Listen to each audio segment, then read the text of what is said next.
Hello everyone. आशा करता हूँ कि आप सब भी अच्छे होंगे। आज हमारे सामने एक क्वेश्चन आया है जो विपिन कुमार जी शर्मा के द्वारा पूछा गया है कि डायरेक्ट सेल का पावर और फ्यूचर क्या होता है। तो आज हम डायरेक्ट सेल के पावर और फ्यूचर के ऊपर चर्चा करेंगे। हेलो गाइज, आप सुन रहे हैं द मार्की सवाल एंड जवाब चैनल। प्लीज़ चैनल को सब्सक्राइब कीजिए, शेयर कीजिए, लाइक कीजिए। तो सबसे पहले हम लोग चर्चा करते हैं कि डायरेक्ट सेल क्या होता है। डायरेक्ट सेल का मतलब होता है कि कोई भी प्रोडक्ट डायरेक्ट कंपनी के बाद में डिस्ट्रीब्यूटर तक पहुंच रहा है बिना बीच के गैप के। कोई भी प्रोडक्ट डायरेक्ट फैक्ट्री से बन के डिस्ट्रीब्यूटर तक पहुंच रहा है और डिस्ट्रीब्यूटर के द्वारा वो प्रोडक्ट कस्टमर तक पहुंच रहा है, तो उस चीज़ को डायरेक्ट सेल बोलते हैं। यानी बीच से बहुत सारे गैप उन्होंने ख़त्म कर दिए और जो बीच में जो पैसा इन्वेस्ट होता था एडवर्टाइजमेंट पे, तो वो पैसा वो डिस्ट्रीब्यूटर्स को देना स्टार्ट कर दिया। ये एक डायरेक्ट सेल की प्रक्रिया है। इसको समझने के लिए हम लोगों को सबसे पहले ये समझना पड़ेगा कि जब भी कोई प्रोडक्ट एक फैक्ट्री में बनता है तो उसका जो फैक्ट्री का जो मूल्य होता है वो बहुत ही कम होता है, बट जब वो प्रोडक्ट कस्टमर तक आता है तो उस प्रोडक्ट की कीमत जो फैक्ट्री की कीमत है उससे 10 गुना ज़्यादा हो जाती है। समझने की कोशिश करना। तो जो कीमत है वो उसकी पहले की तुलना में 10 गुना ज़्यादा कैसे हो रही है? क्योंकि वो बीच में बहुत सारी जगहों से वो क्या रहा है, फैक्ट्री के बाद में वो किसी डीलर के पास में पहुंच रहा है, कोई उसको पैकिंग कर रहा है, कोई उसको डिलीवर कर रहा है, बहुत सारी जगह से होके गुजर रहा है और धीरे धीरे उसका रेट बढ़ता जा रहा है। बट डायरेक्ट सेल के अंदर ऐसा नहीं है। डायरेक्ट सेल के अंदर डायरेक्ट जहाँ से वो मैन्युफैक्चर हो रहा है वहीं से फैक्ट्री के द्वारा वो डायरेक्ट डिस्ट्रीब्यूटर तक पहुँच रहा है।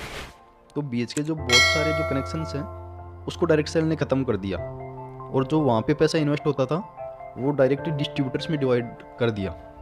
एक ऐसा सिस्टम बनाया है ताकि उसमें जो डिस्ट्रीब्यूटर्स हैं वो जो काम कर रहे हैं उनको वो पैसा मिले डिस्ट्रीब्यूटर्स को। उसके बाद में हम लोग बात करते हैं कि डायरेक्ट सेल का पावर क्या है। डायरेक्ट सेल का पावर मैन पावर है। मैन पावर का मीन्स कि ओनली ह्यूमन्स ही डायरेक्ट सेल की पावर है। अगर हम लोग चाहें तब भी उसके अंदर इंसानों के अलावा कोई काम नहीं कर सकता। क्यों? क्योंकि डायरेक्ट सेल करने के लिए मशीनों की ज़रूरत नहीं पड़ेगी, उसमें इंसान ही काम करेगा। कोई भी प्रोडक्ट है उसका डायरेक्ट सेल कर रहे हैं तो उसका यूज कभी भी मशीन नहीं करेगी। चाहे कैसा भी प्रोडक्ट है, चाहे वो फूड प्रोडक्ट है, चाहे वो गारमेंट्स वगैरह है, कुछ भी है, उसका जो यूज है वो हमेशा इंसान करेगा, मशीनें कभी भी नहीं करने वाली। तो इसका जो पावर है वो हमेशा मैन पावर रहेगा। साथ के साथ में आने वाले टाइम में जो डायरेक्ट सेल है वो इंडिया के अंदर बहुत ज़्यादा ग्रो करने वाला है। क्यों ग्रो करने वाला है इसको समझने की कोशिश करते हैं। आज के टाइम में हम लोग जब भी देखते हैं कि आईटी सेक्टर है उसने इंडिया में नहीं बल्कि पूरे विश्व में कितना ग्रो किया है और आईटी सेक्टर की वजह से कितनी सारी नौकरियां आज के टाइम में खतरे में है। समझने की कोशिश करना कि जहाँ पे इंसान काम कर रहा है, अगर इंसान को रिप्लेस मशीन कर रही है तो कि वहाँ पे इंसान की कमी को मशीन पूर्ति कर रही है, तो वहाँ से इंसान की ज़रूरत ख़त्म होती जा रही है। और जहाँ से इंसान की ज़रूरत ख़त्म होती जा रही है वहाँ पे इंसान की जॉब ख़त्म होती जा रही है। जिस भी सेक्टर में इंसान को मशीन ने रिप्लेस किया है उस सेक्टर में इंसान की ज़रूरत ख़त्म हो गई और वहाँ से इंसान की जॉब भी ख़त्म हो गई। और ऐसे बहुत सारे सेक्टर हैं आज के टाइम में जहाँ से मशीनों ने इंसान को रिप्लेस किया है। अब छोटी छोटी चीज़ें देखिए, हम ज़्यादा बड़ी बात नहीं करेंगे।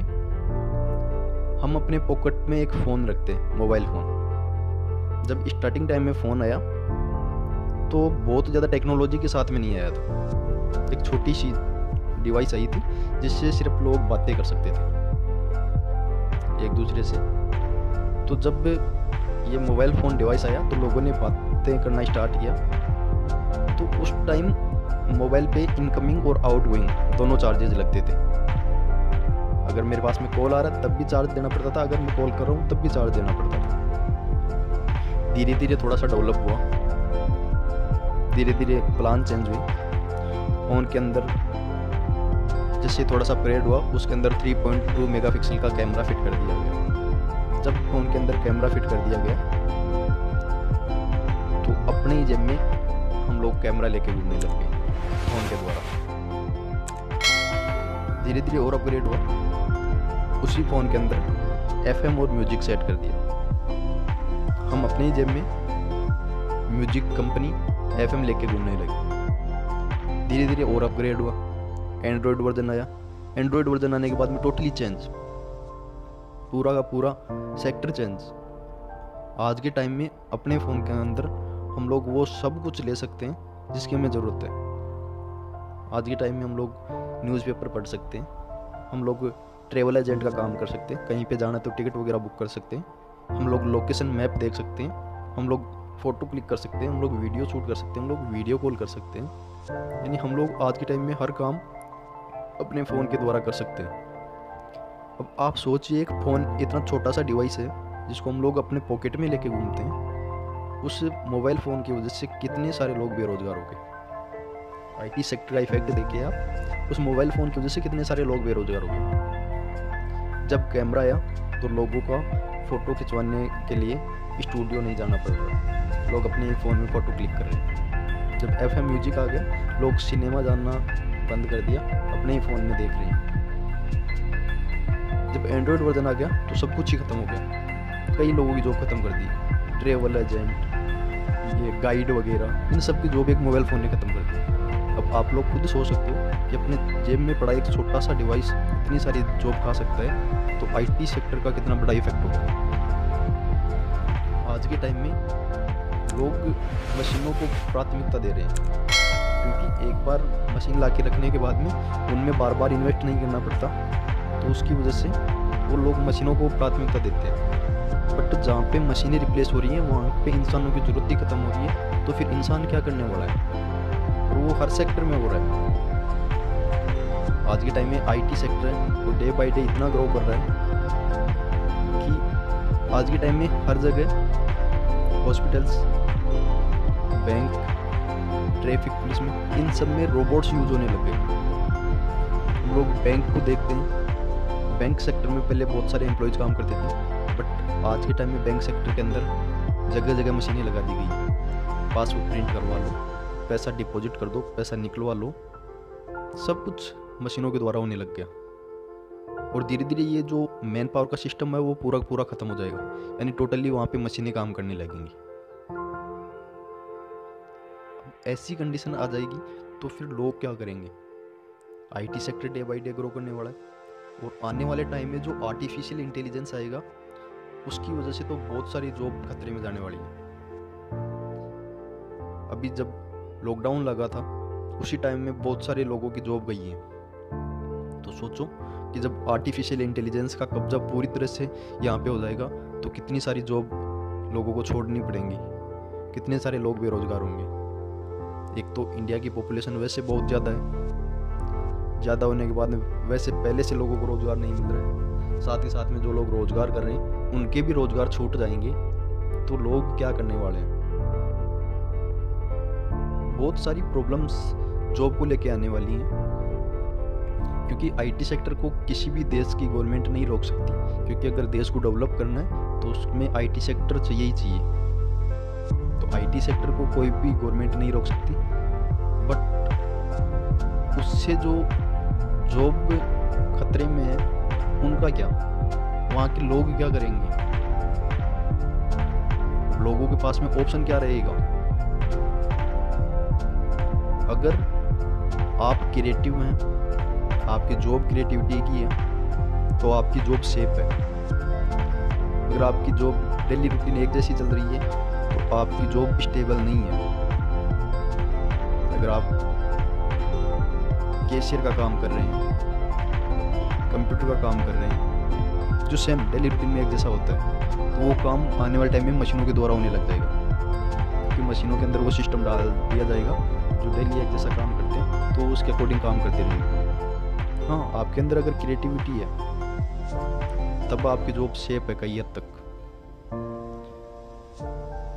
तो फिर इस कंडीशन में फिर लोग क्या करने वाले हैं? लोगों के पास में दो ही ऑप्शन रहेंगे,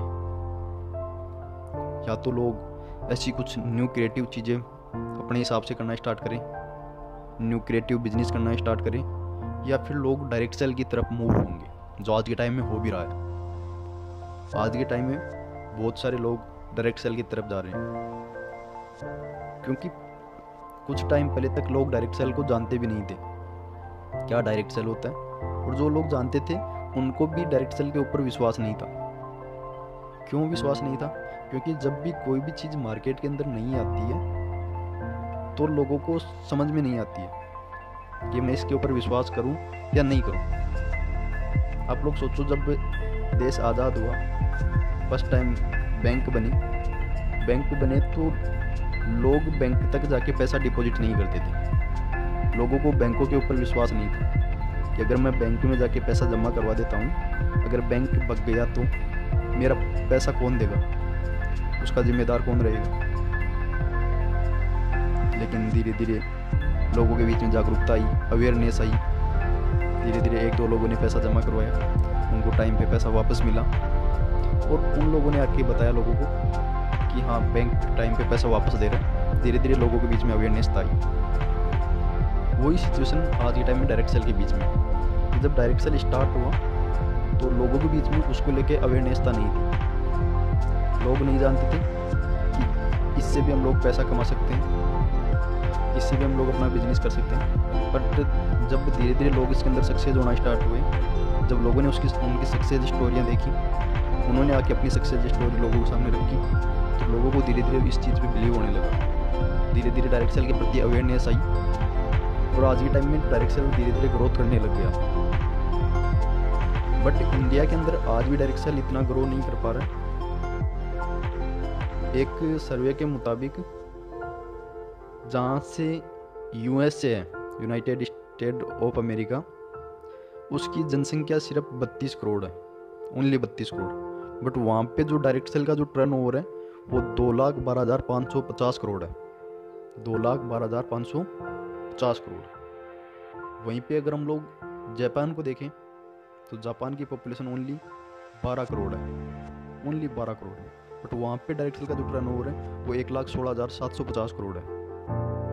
अगर हम लोग इंडिया की बात करें तो इंडिया का पॉपुलेशन 132 करोड़ से 135 करोड़ है। बट वहाँ पे अगर हम लोग डायरेक्ट सेल का टर्नओवर देखें तो एक मामूली सा टर्नओवर है, 7,800 करोड़, जो कि एक बहुत छोटा है, जनसंख्या को देखते हुए बहुत छोटा है। तो जहाँ पे यूएसए जैसा देश है, जापान जैसा देश है, जिनकी पॉपुलेशन 32 करोड़ 12 करोड़ है, वो लोग 2-2 लाख करोड़ तक का टर्नओवर दे रहे हैं। वहाँ पे इंडिया के अंदर ओनली 132 करोड़ की पॉपुलेशन में ओनली 7,800 करोड़ का टर्नओवर। बहुत ही डिफरेंस है दोनों के बीच में। आज हम लोग देख सकते हैं कि एक सक्सेस कंट्री है, वो भी डायरेक्ट सेल का कितना टर्नओवर दे रही है, और हम जैसे एक विकासशील कंट्री है, उसके अंदर डायरेक्ट सेल का जो टर्नओवर है वो मात्र 7,800 करोड़ है। क्यों है? क्योंकि यहाँ पे लोग, कोई सा भी बिजनेस हो, बिजनेस करने से लोग डरते हैं। यहाँ पे लोगों को सिर्फ जॉब चाहिए। हर इंसान के मन के अंदर एक ही ख्वाब है, एक ही मेंटालिटी है कि मेरे को जॉब करना है, और ये मेंटालिटी उसको अपने आसपास के एनवायरनमेंट से ऑटोमेटिक मिल जाती है। अब आप लोग खुद सोच सकते हो कि 132 करोड़ की पॉपुलेशन वाला देश, जहाँ पे पर डे लगभग 17,000 बच्चे जन्म लेते हैं, उस देश के अंदर चाहे कोई भी गवर्नमेंट हो, मैं किसी भी गवर्नमेंट को अच्छा या बुरा नहीं बोल रहा, चाहे उसमें कोई भी गवर्नमेंट हो, चाहे वो बीजेपी की गवर्नमेंट हो, चाहे वो कांग्रेस की गवर्नमेंट हो, चाहे किसी भी पार्टी की गवर्नमेंट हो, वो आपके लिए इतने सारे जॉब्स क्रिएट नहीं कर सकती किसी भी सिचुएशन में।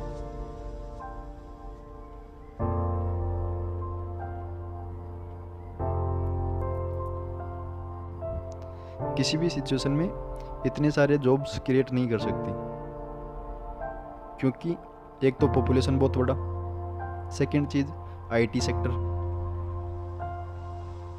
तो फिर सिर्फ लोग जॉब के भरोसे क्यों बैठे हैं? आज के टाइम में जो इतना बड़ा अनएम्प्लॉयमेंट है उसका सबसे बड़ा रीज़न यही है कि लोग, जॉब लेने वाले लोग ज़्यादा हैं और जॉब क्रिएट करने वाले लोग ज़्यादा हैं। तो सीधा सा मतलब है कि लोग, जॉब लेने वाले ज़्यादा हैं, जॉब क्रिएट करने के बारे में कोई सोचता ही नहीं है। अगर हम लोग एक जॉब क्रिएटर बनते हैं, हम लोग कोई भी बिजनेस करते हैं, तो हम लोग खुद अनएम्प्लॉय से एम्प्लॉयड की तरफ जाते हैं, यानी हम लोग खुद बेरोजगार से रोजगार की तरफ जाते हैं। साथ के साथ अगर हम लोग कोई बिजनेस कर रहे हैं तो ज़्यादा नहीं तो 3 या 4 लोगों को रोज़गार देने की ओर सोचेंगे। तो वहाँ से हम लोग खुद भी रोज़गार ले रहे हैं, साथ में 3 लोगों को भी अगर रोज़गार दे रहे हैं, तो हम लोग धीरे धीरे अनएम्प्लॉयमेंट को ख़त्म करते जा रहे हैं। बट यहाँ पे सिर्फ हर इंसान को जॉब चाहिए ऐसी मेंटलिटी लोग रखते हैं, उसकी वजह से सबसे ज़्यादा अनएम्प्लॉयमेंट है। बट जो डायरेक्ट सेल जो बिजनेस है वो आज के टाइम में बहुत सारे जॉब्स क्रिएट कर रहा है। अगर आने वाले टाइम में अनएम्प्लॉयमेंट को जो कवर करेगा वो कवर करेगा डायरेक्ट सेल बिजनेस, क्योंकि इसके अंदर जो काम करने वाले हैं वो हमेशा इंसान रहेंगे। इसमें कभी भी मशीन पावर काम नहीं करेगी, इसमें कभी भी मैन पावर को मशीन पावर रिप्लेस नहीं करेगी, इसमें हमेशा इंसान काम करेगा। इंसान काम करेगा तो इंसान को रिप्लेस नहीं हो पाएगा, तो उसकी जो बिजनेस है वो सिक्योर रहेगा। तो आने वाले टाइम में जो है वो सबसे ज़्यादा जो जॉब क्रिएट करेगा वो डायरेक्ट सेल बिजनेस करेगा। अगर जो आज का टर्नओवर है इंडिया का वो 7,800 करोड़ है, वही टर्नओवर 1 लाख करोड़ 2 लाख करोड़ पे पहुंच गया, तो उस टाइम कितने सारे लोग जॉब कर रहे होंगे डायरेक्ट सेल के अंदर, कितने सारे लोग डायरेक्ट सेल बिजनेस कर रहे होंगे। जब अगर हम लोग अमेरिका के टर्नओवर को मैच करेंगे तो मेरे अकॉर्डिंग भारत के अंदर जो बेरोजगारी जैसा शब्द है वो लगभग ख़त्म होने वाला रहेगा। क्योंकि आज अगर 7,800 करोड़ के टर्नओवर में भी डायरेक्ट सेल में इतने सारे लोग जुड़े हुए हैं, इतने सारे लोग काम कर रहे हैं, इतने सारे लोग पैसा कमा रहे हैं, तो जब 2 लाख करोड़ का टर्नओवर होगा उस टाइम कितने सारे लोग पैसा कमा रहे होंगे, कितने सारे लोग एक दूसरे को अपॉर्चुनिटी दे रहे होंगे। डायरेक्ट सेल का यही फ्यूचर नहीं है कि हम लोग सिर्फ जॉब करें, हम लोग एक बिजनेस करेंगे, हम लोग खुद पैसा कमाएंगे। डायरेक्ट सेल का एक ये भी फ्यूचर है कि हम लोग वहाँ पे जाके अपनी स्किल्स डेवलप कर सकते हैं, बहुत सारी स्किल्स, अपनी पर्सनैलिटी डेवलप कर सकते हैं। हम लोग सेम अपॉर्चुनिटी, अपनी जैसी अपॉर्चुनिटी हम लोग दूसरे लोगों को भी अपॉर्चुनिटी दे सकते हैं कि जिस प्लेटफॉर्म पे खड़ा होकर मैं पैसा कमा रहा हूँ वो सेम अपॉर्चुनिटी हम लोग दूसरे बंदे को भी दे सकते हैं कि वो भी यहाँ पे खड़े होकर पैसा कमा सकता है। डायरेक्ट सेल के बहुत फ्यूचर्स हैं आने वाले टाइम में, बस लोगों के मन के अंदर जो डर है, जो नेगेटिव फेस है इन सब चीज़ों का, वो इस वजह से है क्योंकि हर फील्ड का कुछ ना कुछ नेगेटिव चीज़ें होती हैं, नेगेटिव लोग होते हैं जो वहाँ पे सक्सेस नहीं हो पाते। सक्सेस नहीं होने की वजह से वो बाहर आके उनकी सिर्फ कमियाँ बता देते हैं। किसी भी फील्ड की अच्छाई और बुराई जब आप लोग खुद जाओगे तब आपको लोगों को रियल में पता लगेगा कि क्या उसमें अच्छा है, क्या उसमें बुरा है। लोग अपने अकॉर्डिंग आपको बताएंगे कि क्या अच्छा है या क्या बुरा, रियल में क्या अच्छा और क्या बुरा है वो तो जब आप लोग खुद जाके देखोगे तभी पता लगेगा।